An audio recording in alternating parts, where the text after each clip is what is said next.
այստեղ շատ կարևոր է ոչ թե բոլորի թոշակները բարձրացնել, առավելևս պետք է մենք անկեղծ լինենք, պոպուլիզմով չզբաղվենք, չասենք դե եկեք բոլորի թոշակները բարձրացնենք, այդ 100-200 միլիարդը տենց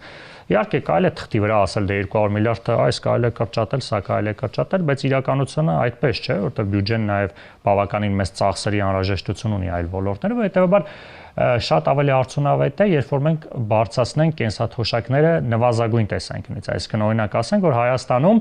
նվազագույն կենսաթոշակը պետք է լինի սպառողական զամբյուղի չափ, այսինքն երկու մեթոդ կա, մեկը համաշխարհային բանկի, մեկը առողջապահության նախարարության, այդ երկուսից ամենացածը մոտ 60,000-ի չափ, այսինքն առնվազն գոնե 60,000 կամ 80,000 կամ 100,000, այսինքն սա նաև եկամուտների բևեռացումը կնվազեցնի, որովհետև